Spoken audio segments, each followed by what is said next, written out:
Hello दोस्तों, नमस्कार। आप सभी का स्वागत है हमारे YouTube channel Pradyuman Shukla and Shukla classes पर। आज हम लोग पढ़ेंगे रीजनिंग तर्क शक्ति। और यह क्लास विभिन्न प्रकार की प्रतियोगी परीक्षाओं जैसे UPP, UPSI, SSC GD, railway, banking और आप किसी भी प्रकार की सरकारी नौकरी की तैयारी करते हैं तो यह क्लास उनके लिए इम्पोर्टेंट है। यह क्लास विभिन्न प्रकार की सरकारी नौकरियों के लिए है। और आज हम लोग पढ़ेंगे रीजनिंग का एक चैप्टर जिसका नाम है, हम पढ़ रहे हैं रीजनिंग तर्क शक्ति। एक चैप्टर है जिसका नाम है संख्याओं का वर्गीकरण, क्लासिफिकेशन ऑफ नंबर्स। तो हम लोग सबसे पहले जान लेंगे कि हम क्या पढ़े। तो रीजनिंग, तो भैया रीजनिंग का मतलब होता है तर्क शक्ति। रीजनिंग का मतलब होता है तर्क शक्ति, सोचने विचारने की क्षमता। रीजनिंग की परिभाषा आप क्या बता सकते हैं? किसी भी प्रश्न को सोच विचार कर या तर्क वितर्क कर करके उस प्रश्न को हल करना ही रीजनिंग या तर्क शक्ति कहलाता है। किसी भी प्रश्न को सोच विचार तर्क वितर्क के आधार पर प्रश्न का उत्तर देना ही रीजनिंग कहलाता है। इसके अंतर्गत आज हम पढ़ेंगे एक चैप्टर जिसका नाम है संख्याओं का वर्गीकरण, क्लासिफिकेशन ऑफ नंबर्स। आज हम सिर्फ संख्याओं का वर्गीकरण कितने प्रकार से होता है, कैसे किया जाता है, इससे रिलेटेड चीजों को हम पढ़ेंगे। तो सबसे पहली हमारे पास परिभाषा है, सबसे पहली हेडिंग है जो चैप्टर का नाम है संख्याओं का वर्गीकरण, क्लासिफिकेशन ऑफ नंबर। तो इसकी परिभाषा भैया होती है किसी अंक या संख्या को उसके सामान्य गुणों के आधार पर किसी समूह से वर्गीकृत करने की क्रिया को संख्या वर्गीकरण कहते हैं। एक बात पुनः, किसी अंक या संख्या को उसके सामान्य गुणों के आधार पर किसी अंक या संख्या को उसके सामान्य गुणों के आधार पर किसी समूह से वर्गीकृत का मतलब अलग करने की, वर्गीकृत मतलब समूह। जब समूह होगा तो कोई एक ऐसी संख्या होगी उस समूह में जो मैच नहीं करेगी, तो आप उसको किसके आधार पर अलग करेंगे? गुण के आधार पर। तो किसी अंक या संख्या को किसी अंक या संख्या को उनके सामान्य गुणों के आधार पर किसी समूह से वर्गीकृत करने की प्रक्रिया को संख्या वर्गीकरण कहते हैं। समझ गए होंगे। एक बार पुनः, किसी अंक या संख्या को उसके सामान्य गुणों के आधार पर, भाई किसी भी संख्या को उसके समूह से आप अलग करेंगे तो किसके आधार पर अलग करेंगे? गुण के आधार पर भैया। किसके आधार पर? गुण के आधार पर। तो किसी अंक या संख्या को उसके सामान्य गुणों के आधार पर उस किसी समूह से वर्गीकृत करने की प्रक्रिया को संख्या वर्गीकरण कहते हैं। संख्या वर्गीकरण कहते हैं। आगे संख्याओं का वर्गीकरण निम्न प्रकार से किया जाता है। संख्याओं का वर्गीकरण हम यहाँ 10 प्रकार से पढ़ेंगे और इन 10 प्रकारों का विशेष महत्व है। आप इन्हीं के आधार पर इनको पहचानेंगे इसमें कौन सा नियम लगाया गया है। तो आपको ध्यान से समझना और पढ़ना है, और कुछ भी समझ में ना आए तो आप कमेंट में लिख करके बता सकते हैं और अपनी समस्या का समाधान पा सकते हैं। तो इनके जो प्रकार हैं, जो इनका वर्गीकरण है विभिन्न प्रकार का भैया, ये बहुत ही महत्वपूर्ण है। तो हमको बहुत ही ध्यान से पढ़ना और समझना होगा, जिसके आधार पर हमको विभिन्न प्रकार के प्रश्नों को हल करना पड़ेगा। तो आइए हम समझते हैं और देखते हैं कि इनका वर्गीकरण कितने प्रकार से किया जाता है। तो पहला होता है वर्गीकरण, लगभग 10 प्रकार से किया जाता है। कितने प्रकार से? सम। पहला वर्गीकरण है सम संख्या के आधार पर। दूसरा है विषम संख्या के आधार पर वर्गीकरण। तीसरा है भाज्य संख्या के आधार पर वर्गीकरण। चौथा है अभाज्य संख्या के आधार पर वर्गीकरण। पांचवा है वर्ग संख्या के आधार पर वर्गीकरण। छठा है घन संख्या के आधार पर वर्गीकरण। और सातवां है संख्या की विभाज्यता या अविभाज्यता के आधार पर वर्गीकरण। आठवां संख्या के अंकों के आवर्तन के आधार पर वर्गीकरण। संख्याओं के अंकों के आवर्तन के आधार पर वर्गीकरण। 9 नंबर है संख्याओं के अंकों के घटते एवं बढ़ते क्रम के आधार पर वर्गीकरण। 10वां संख्याओं के अंकों के योग के आधार पर वर्गीकरण। तो भैया हम संख्याओं का वर्गीकरण कितने प्रकार से पढ़ेंगे? 10 प्रकार से। अब हम एक बार में जान लिया है, अब सबके बारे में अलग अलग जानेंगे। और मैं परिभाषा लिखाऊंगा नहीं, सिर्फ समझाऊंगा और बताऊंगा। इसको लिखना हो तो वो अपने आप लिख सकता हूँ। मैं बताऊंगा और समझाऊंगा, लिखाने की जरूरत नहीं है, क्योंकि मैं जब बताऊंगा तो आपकी समझ में आ जाएगा। तो भैया संख्याओं का वर्गीकरण कितने आधार पर करते हैं, कितने प्रकार से करते हैं? 10 प्रकार से। अब इतना जिसको नोट करना है या स्क्रीनशॉट लेना है ले सकता है, उसके बाद हम आगे बताएंगे एक एक। अब जिसको स्क्रीनशॉट लेना है ले सकता है जल्दी से।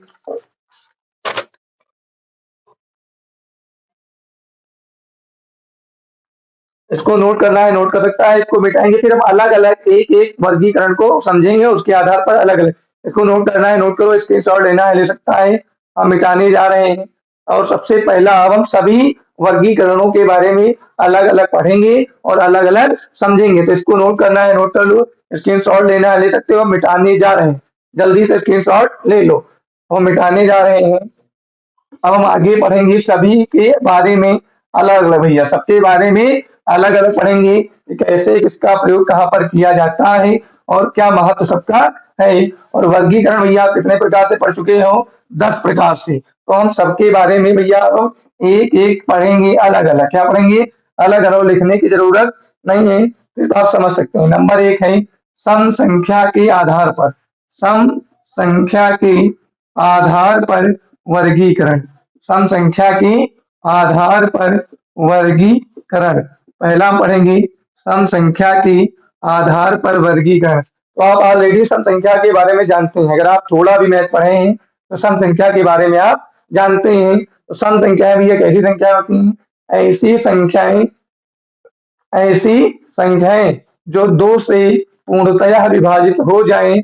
ऐसी संख्याएं जो पूर्णतया दो से विभाजित हो जाएं, तो ऐसी संख्याएं सम संख्या कहलाती हैं, अर्थात जिसमें कोई शेष ना बचे भैया। ऐसी संख्याएं जो दो से पूर्णतया कट जाएं और उनमें कोई शेष ना बचे, तो ऐसी संख्याएं सम संख्याएं कहलाती हैं। अब आप कहेंगे कि सम संख्याओं के आधार पर समूह से कैसे अलग करेंगे, संख्याओं को कैसे अलग करेंगे?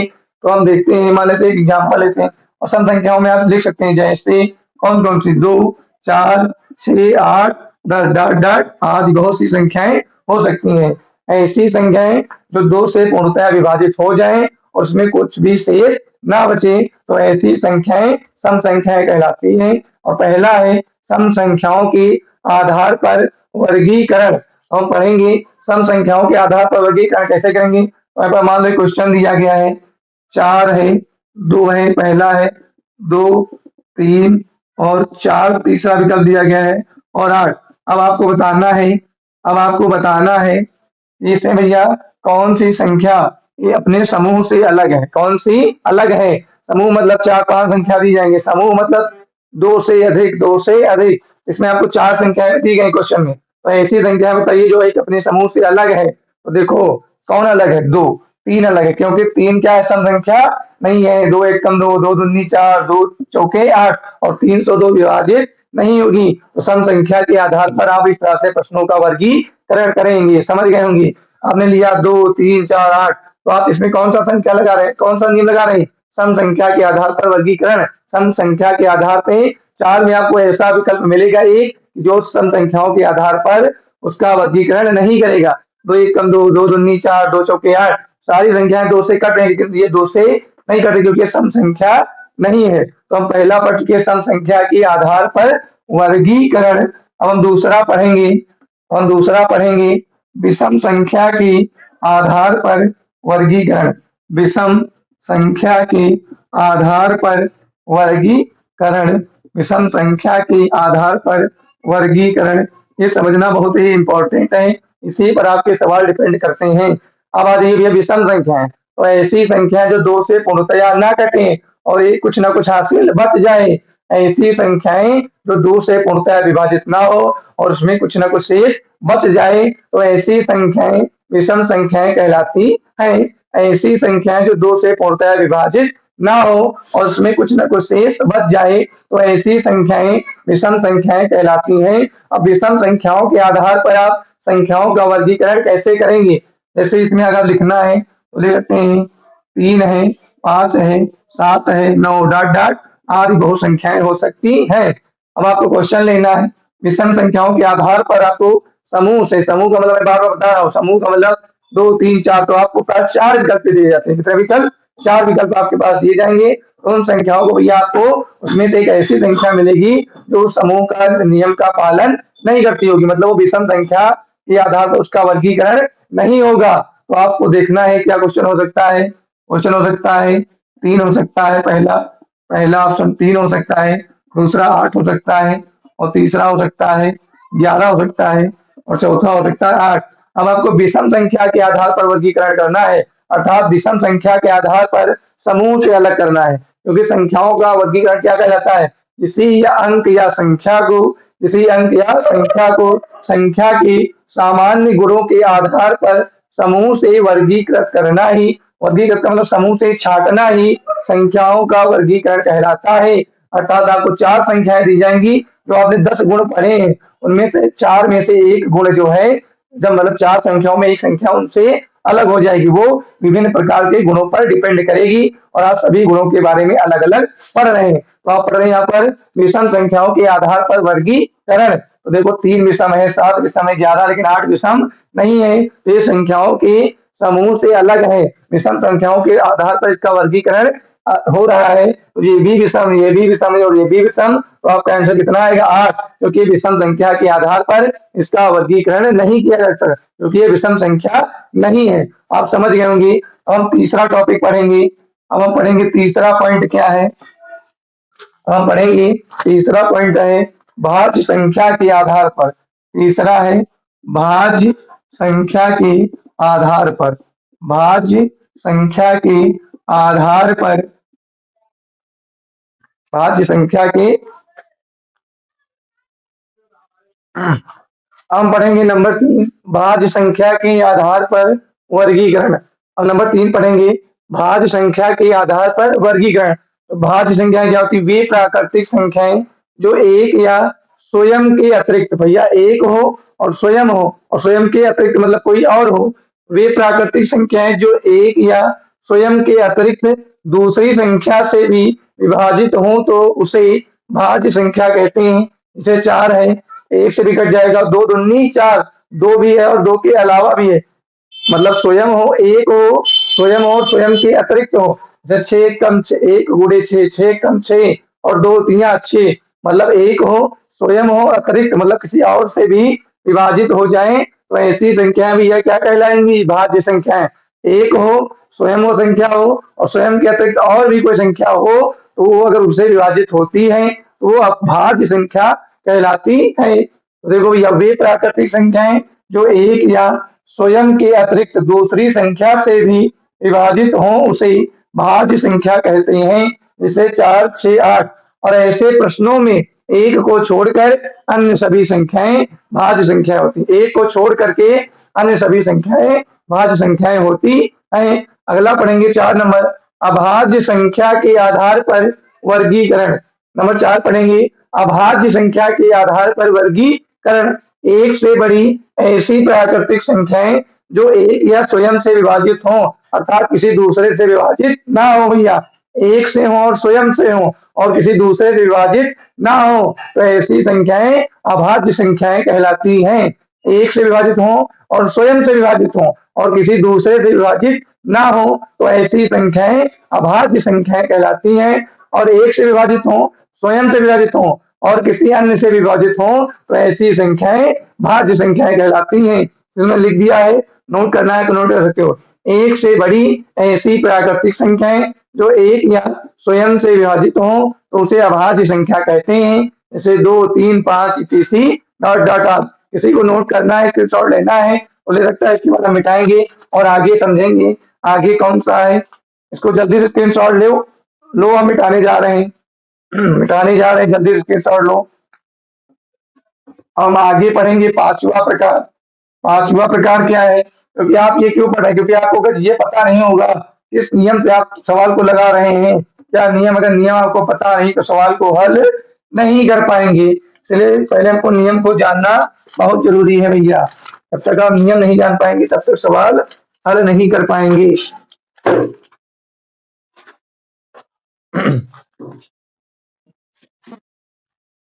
तो हम 5वां नियम जानेंगे। 5वां नियम है वर्ग संख्या के आधार पर। वर्ग संख्या के आधार पर वर्गीकरण, वर्ग संख्या के आधार पर वर्गीकरण। तो वर्ग के आधार भैया समझ गए, मतलब ऐसी चार संख्याएं लिखी होंगी। वर्ग का मतलब ऐसी संख्या जिसका आप दो बार गुणा करें। 4 × 4 इसका मतलब होता है 4 × 4 = 16। 16 किसका वर्ग? 4 का। तो वर्ग का मतलब होता है किसी भी संख्या का आप दो बार गुणा करें तो वह उस संख्या का वर्ग कहलाता है। वर्ग का मतलब समझ गए, किसी भी संख्या का भैया आप कितनी बार गुणा करेंगे? दो बार।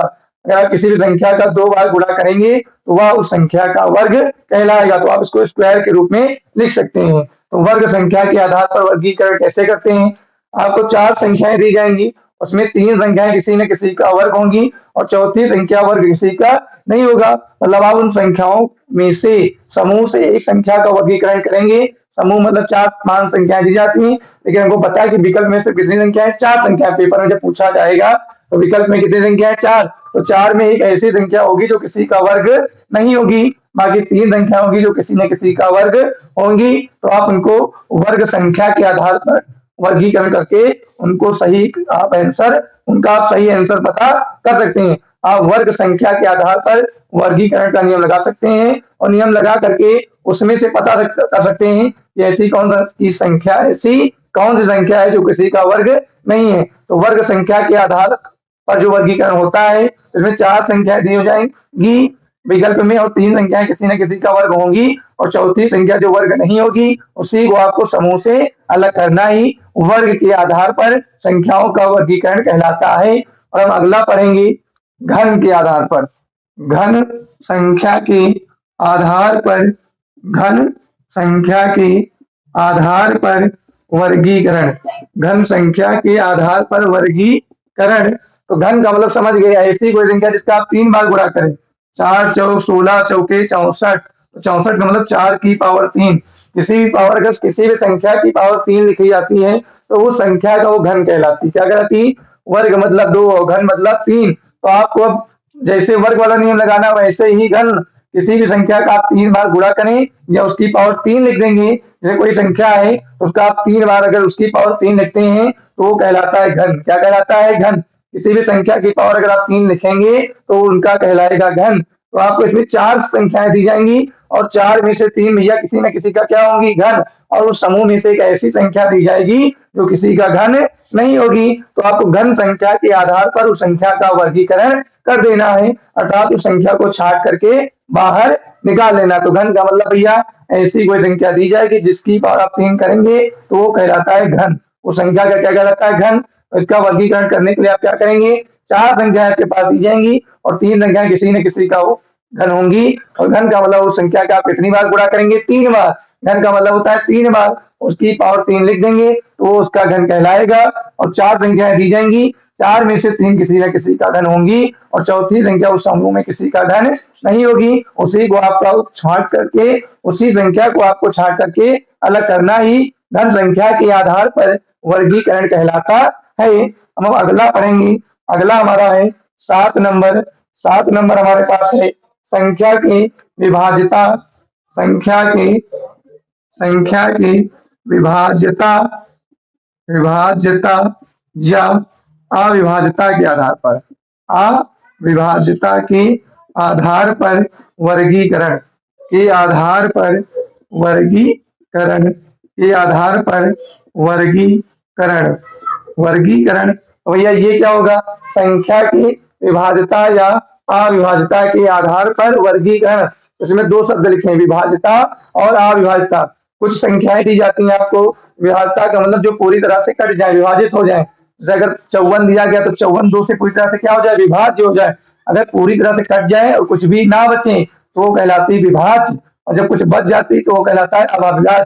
तो संख्या या संख्या को अगर आप पूरी तरह से काट रहे हैं और कुछ भी ना बचे तो वो कहलाता है विभाज्यता, और अगर पूरी तरह से ना कटे और कुछ बच जाए तो वो कहलाता है अविभाज्यता। इसका मतलब आपके पास चार विकल्प दिए जाएंगे तो चार में से मतलब उस समूह में एक ऐसी कोई संख्या होगी जो पूर्णतः कटेगी नहीं तो वो कहलाएगी अविभाज्यता। क्या कहलाएगी? मतलब आपको अगर पूरी पूरी सभी संख्याएं पूरी पूरी कट गई तो वो कहलाएंगी विभाज्यता। क्या कहलाएंगी? विभाज्यता के आधार पर। और उसमें से एक संख्या आपको दी जाएगी जो कटेगी नहीं, अगर कटेगी तो सब विभाज्यता ही विभाज्यता से लग जाएंगी। तो आपको उस समूह से आप छांट नहीं पाएंगे। तो विभाज्यता से आपको जब सॉल्व करना होगा तो आपको 4 संख्याएं दी जाएंगी जो 3 पूरी तरह से कट जाएंगी और एक संख्या जो ऐसी होगी जो कटेगी नहीं, तो विभाज्यता के नियम का पालन नहीं करती है। और विभाज्यता का मतलब है दी गई संख्याएं पूर्ण रूप से कट जाएं तो वो संख्याएं विभाज्यता के आधार पर उनका वर्गीकरण किया जाता है। अगर आपको 4 संख्याएं दी गई और 4 में से 3 पूरी तरह कट गई और एक नहीं कटेगी तो वो किसका पालन करती है? अविभाज्यता का। तभी आप उस समूह से उस संख्या को अलग कर पाएंगे। इधर अगर अविभाज्यता की बात करेंगे तभी आपको 4 संख्या दी जाएंगी और 4 में 3 जो होंगी अविभाज्य होंगी, 3 जो है कटेंगी नहीं, लेकिन एक जो होगी चौथी उस समूह से अलग होगी जो विभाज्य होगी, जो कट जाएगी और वो विभाज्यता के नियम का अविभाज्यता के नियम का पालन नहीं करती है। वो किसका पालन करती है? विभाज्यता के नियम को। तो उसको आप छांट कर अलग कर देंगे और वही होगा हमारा आंसर। तो इस तरह से आप अविभाज्यता और विभाज्यता के आधार पर संख्याओं का वर्गीकरण कर सकते हैं। अगला हमारे पास दिया गया है, अगला टॉपिक है संख्या के अंकों के योग के आधार पर। संख्या के अंकों के योग के आधार पर, इसको साफ करो। के बाद अगला हम पढ़ेंगे संख्या के अंकों के योग के आधार पर संख्याओं का। अब आगे हम पढ़ेंगे सवाल नंबर 8, संख्या के अंकों के योग के आधार पर वर्गीकरण। संख्या के अंकों के योग के आधार पर वर्गीकरण ऐसे प्रश्नों में एक संख्या को छोड़कर अन्य सभी संख्याओं के अंकों का योग एक निश्चित संख्या होती है। निश्चित संख्या होती है मतलब आपके पास अगर 4 संख्या दी जाएंगी, ध्यान दें, संख्या के अंकों के योग के आधार पर वर्गीकरण ऐसे प्रश्नों में एक संख्या को छोड़कर अन्य सभी संख्याओं के अंकों का योग एक निश्चित संख्या होती है, वो कहलाती है संख्याओं के अंकों के योग के आधार पर वर्गीकरण। इसको जोड़ेंगे तो आएगा 9 2 11, जोड़ो भैया 1 + 2 + 9, 9 2 11 1 12, को जोड़ो 3 + 4 + 5, 4 3 7 5 12, इसको जोड़ेंगे 2 + 3 + 5, 3 2 5 5 5 10, इसको जोड़ो 2 + 4 + 6, 6 4 10 2 12। तो हमने बताया ये परिभाषा हमको सिखा रही ऐसे प्रश्नों में एक संख्या को छोड़कर अन्य सभी संख्याओं के अंकों का योग एक निश्चित संख्या होगी। तो भैया इनके अंकों का योग कितना? 12, इनके अंकों का योग 12, इनके अंकों का योग 10, इनके अंकों का योग 12। इसने पहले बता दिया एक अंक को छोड़कर अन्य सभी अंकों के योग का मान एक निश्चित संख्या होगी। तो क्या है? 12। तो कहलाता है संख्या के अंकों के योग के आधार पर वर्गीकरण। अगला 9 नंबर पढ़ेंगे संख्या के अंकों के आवर्तन के आधार पर वर्गीकरण। आवर्तन का मतलब होता है एक तरह की 2 बार संख्या आपको मिलेंगी। जैसे एक लिखा हो कितनी बार? एक जैसी संख्याएं 2 बार लिखी होंगी, 3 बार लिखी होंगी, तो वो कहलाता है आवर्तन। संख्या के अंकों के आवर्तन के आधार पर वर्गीकरण ऐसे प्रश्नों में एक संख्या को छोड़कर अन्य सभी संख्याओं में 1 या 2 अंक क्या होंगे? समान। समझते हैं ऐसे प्रश्नों में एक संख्या को छोड़ करके आपके पास कितने विकल्प होंगे? 4। तो सभी को समूह से अलग करना है। समूह का मतलब 4 में से आपको छांटना है। तो 4 में एक चीज संख्या जो होगी वो मैच नहीं करेगी। ये परिभाषा आपको बार बार सिखा रही है। 4 दिए जाएंगे तो 4 में एक ऐसी संख्या होगी जो किसी से मैच नहीं करेगी, क्योंकि उसको आप समूह से अलग करेंगे तभी तो आंसर आएगा भैया। तो हमारे पास संख्या के अंकों के आवर्तन के आधार पर वर्गीकरण ऐसे प्रश्नों में एक संख्या को छोड़कर अन्य सभी संख्याओं में 1 या 2 अंक क्या होंगे? समान होते हैं। तो देखो 1 1 2 अंक समान है, 2 2 1 समान है, 3 3 2, लेकिन इसमें एक भी अंक समान नहीं है। तो एक संख्या हमको मिल गई जिसमें कोई अंक समान नहीं है। 4 में आपको एक ऐसी संख्या मिलेगी जिसमें कोई अंक समान नहीं होगा। तो ये होता है संख्या के अंकों के आवर्तन के आधार पर वर्गीकरण। इसको आप नोट करना चाहते हैं नोट कर लो, स्क्रीनशॉट लेना चाहते हो लो, जल्दी से स्क्रीनशॉट ले लो। ये बहुत ही इंपॉर्टेंट है क्योंकि आप बिना नियम के सवाल को हल नहीं कर पाएंगे। इसको मजाक में ना लीजिए, इस नियमों को बहुत ध्यान से पढ़ना है और ध्यान से पढ़ने के बाद ही आप सवाल को हल कर पाएंगे, अन्यथा ना तो समझ पाएंगे ना तो हल कर पाएंगे, चाहे जितना अच्छा पढ़ा जाएगा। अगर आप ध्यान नहीं देंगे, टॉपिक को क्लियर समझेंगे नहीं, तो किसी भी सवाल को आप समझ नहीं पाएंगे। जल्दी से स्क्रीनशॉट लो, हम इसको मिटाने जा रहे हैं, जल्दी से स्क्रीनशॉट। उसके बाद अगला नंबर और आखिरी हम पढ़ेंगे 10 नंबर है। अब आखिरी हमारे पास बचा हुआ है। ये नियम बहुत ही इंपॉर्टेंट है क्योंकि इन नियमों के आधार पर ही आप सवाल को हल करेंगे। अब हमारे पास आखिरी नियम बचा हुआ है, संख्या के अंकों के घटते एवं संख्याओं के अंकों के संख्या के अंकों के घटते एवं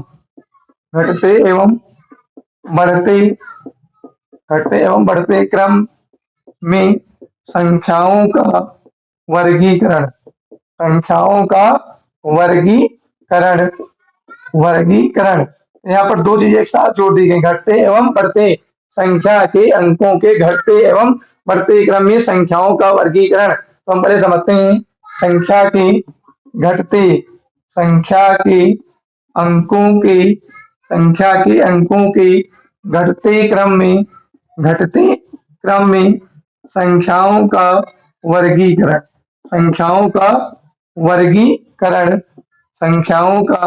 वर्गीकरण। अब इसमें घटते क्रम का मतलब है, ये आपके पास आपको ऐसा प्रश्न दिया जाएगा जिसमें 4 संख्याएं दी जाएंगी, 4 संख्याओं का क्रम होगा, 4 में से 3 का होगा घटते क्रम और एक समूह से अलग होगी जिसका क्रम होगा बढ़ते क्रम, तभी तो आप छाट पाएंगे। और वो संख्या घटते क्रम का नियम का पालन, घटते क्रम की संख्याओं के नियमों का पालन नहीं करेगी, इसलिए वो समूह से अलग हो जाएगी।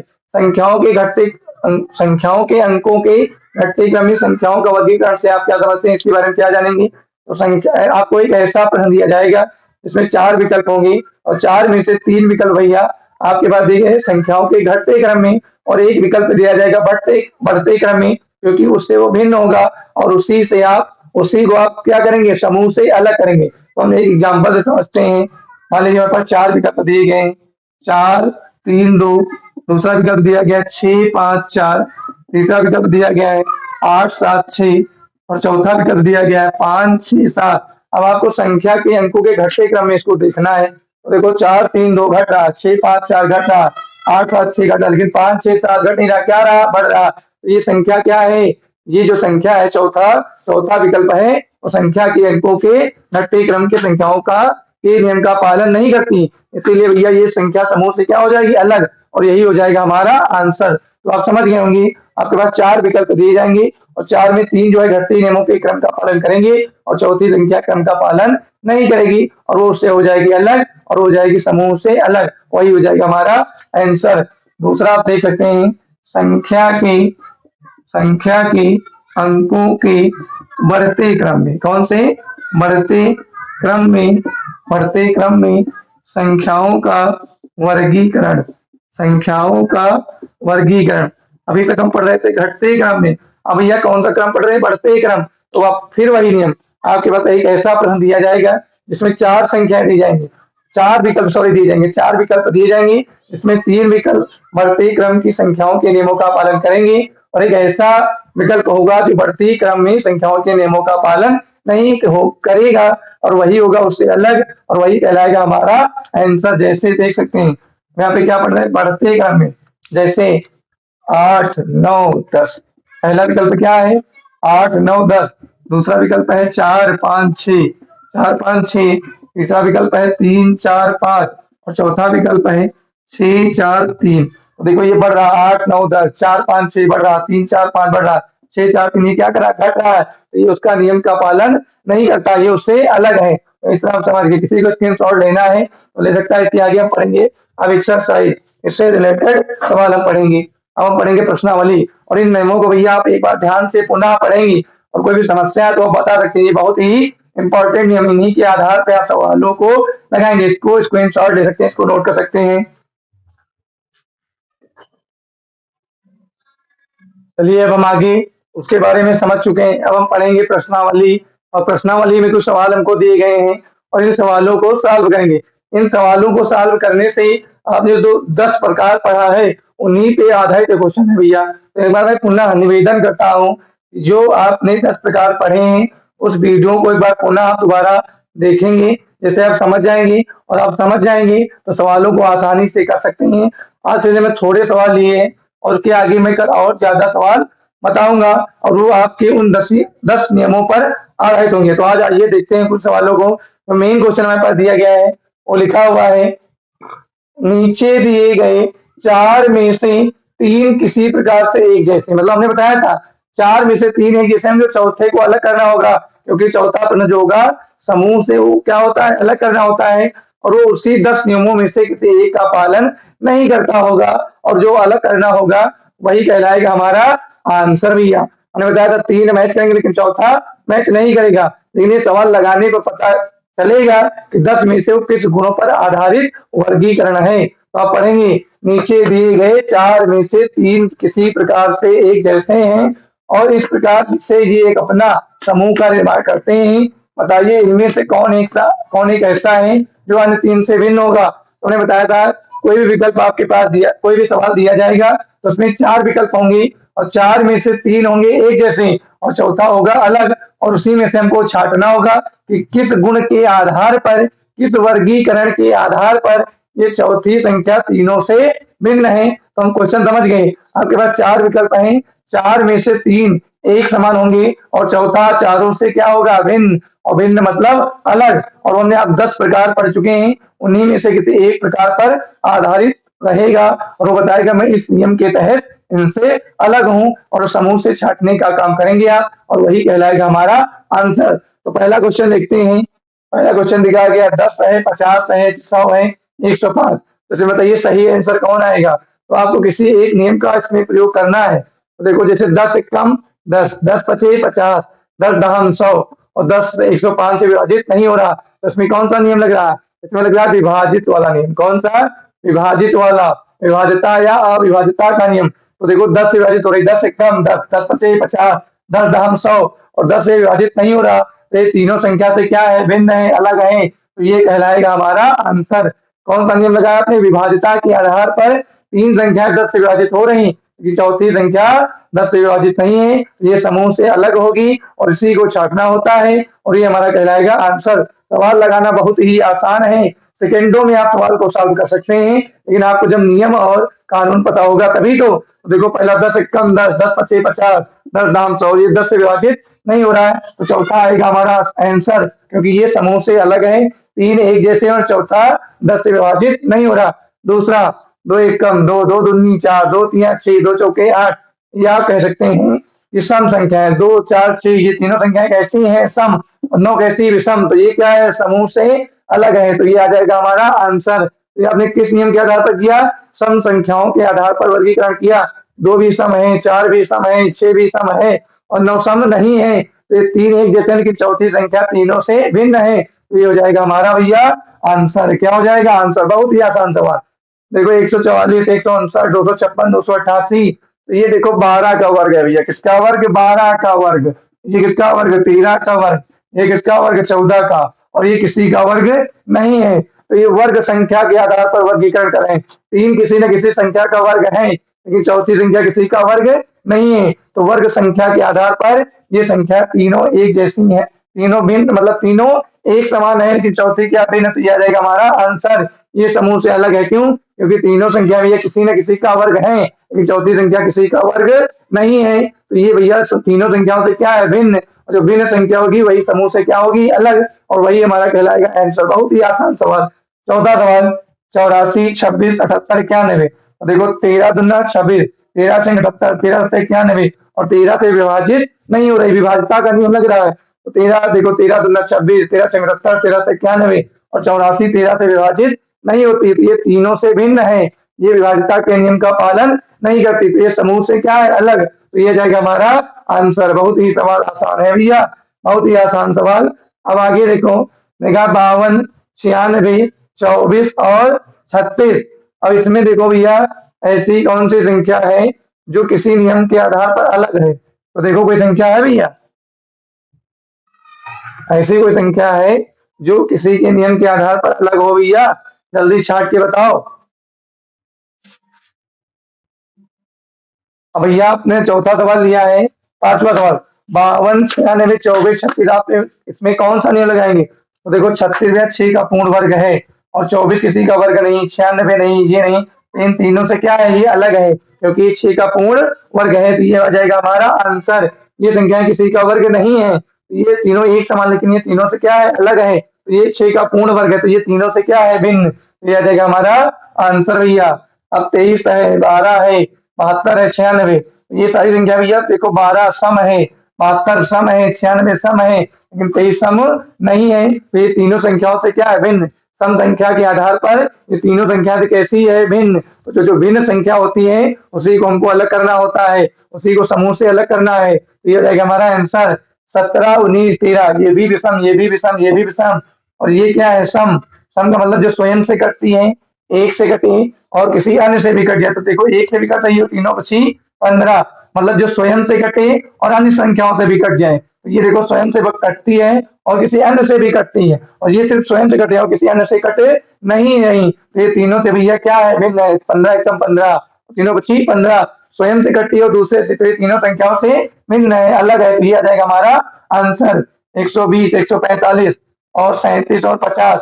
अब देखो ये 5 से कट रहा है, 5 दूनी 10, 5 24, 5 दूनी 10, 5 9 45, 5 9 50।